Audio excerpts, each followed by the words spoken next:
Bismillah ar-Rahman ar-Rahim. New Vision International School, 2019-2020.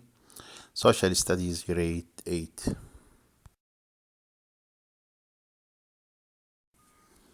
Hello, my dear students. How are you today? Welcome back to my Social Studies class with Mr. Imad.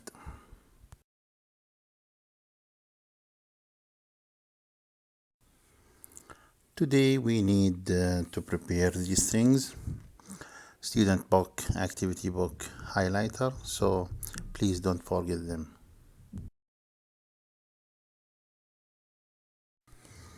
I'm going to discuss with you lesson 2 in unit 4, people on the move.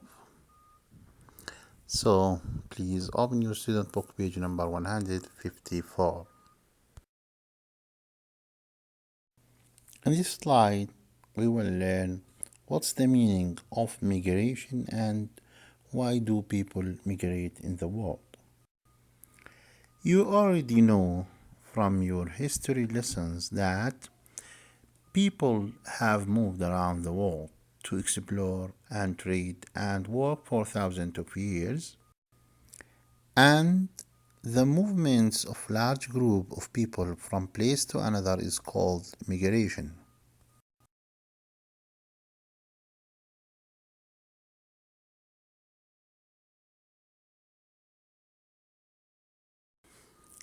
Our objectives which we have to achieve by the end of this lesson are: learn about different types of migration and the reasons why people migrate, and we will use maps and case studies to learn more about international patterns of migration.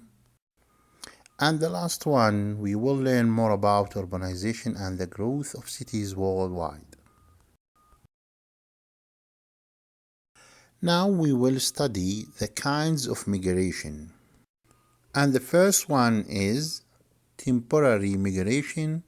It is movement of people from one place to another for a limited time. Contract workers who move to another city or country to work for a set period are temporary migrants. And people who move abroad to study and then return to their homes afterwards are also temporary migrants. And the second kind is permanent migration, is movement of people to a new place to settle and remain there. And some permanent migration take place within a country, regional movements. People move from one part of a country to another. For example, people may move from rural area to live in cities. And we have other permanent movement take place between countries that we call them international movement.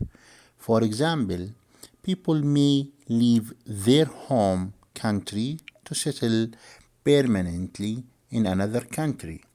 People leaving their home country to live in another country permanently are called immigrants. But when they arrive in the new country, they are called immigrants.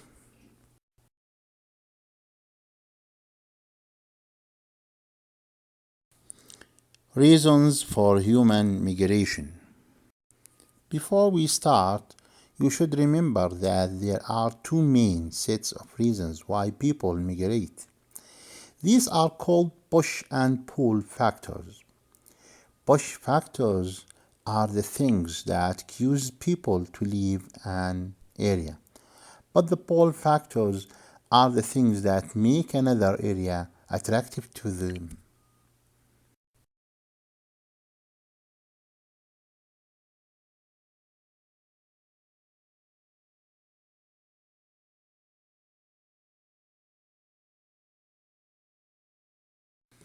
Through this slide, we will compare between push and pull factors. We will start with push factors.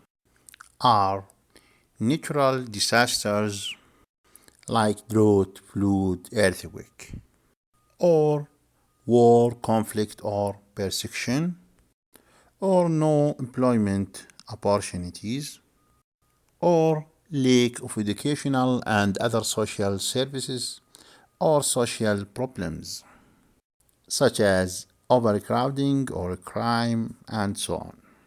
Now we will see the pull factors. The first reason is pleasant climate or freedom and a peaceful society, or employment and other economic opportunities, or good education facilities, or healthcare and other social services, or family ties and connection, moving to join family like this, or good housing and available land. Patterns of international migration. During the 20th century, many groups of people immigrated from their native countries in search of a better life in other parts of the world. And this map shows some of the important migration patterns during the later part of the 20th century. We have some arrows show the number of migrants. The shading of the countries shows what percentage of the total population consisted of immigrants at the end of the 20th century.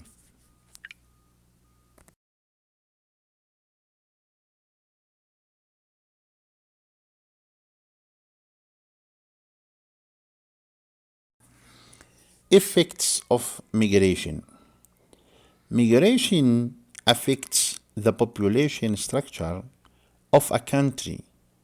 When a large number of people enter a population, the population numbers increase. At the same time, the structure of population may change. For example, most migrants are young working people, so the population of those age group increases. And migrants bring new ideas, new language, new culture, and their own beliefs to the new countries. This has many positive effects, and it can lead to interesting and dynamic cultural diversity. However, the people already living in a country may not feel welcoming towards immigrants. They may fear that immigrants may threaten their own livelihood and change the nature of their society.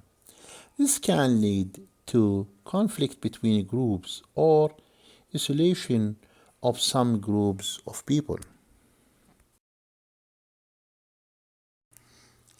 Forced to move, refugees, asylum seekers, and displaced people. Immigrants are people who choose to move to another country, but not all migrations are voluntary. Many large-scale migrations that have taken place since 2000s can be linked to civil wars. Large-scale natural disasters or persecution of particular groups, and we have here a map shows large-scale migration of refugees, asylum seekers, and people displaced by natural disaster or war. And this map shows the movements of refugees around the world. Here we have a case study, Lebanon. According to the United Nations, Lebanon had an internal population of 4.3 million people in 2010. This included almost 500,000 Palestinian refugees who fled to Lebanon from the occupied territories in 2005, and it took into account that almost 1 million Lebanese left their country during the civil war, which continued from 1975 to 1990. You can see this migration on the map on page 159 in your student book. However, worldwide there are an estimated 12.5 million people of Lebanese descent living in other countries, like Brazil alone has 6 to 7 million people of Lebanese descent. The Lebanese joking there say that there isn't a country in the world where there are no Lebanese. Lebanese living outside Lebanon are known as the diaspora. Diaspora means separate. Social science suggested that the large size of the Lebanese diaspora can be partly explained by historical and cultural factors because Lebanon has been a trading and seafaring nation since the days of the Phoenicians. Urbanization migrating to cities. In 1800, only 3% of the world's population lived in cities. By 1950, 28% were living in cities. And today, 50% of the world's population live in cities. By 2050, the UN predicts that 70% of the world's population will be urbanized. Here we have proportion of the total population that lives in cities in different parts of the world.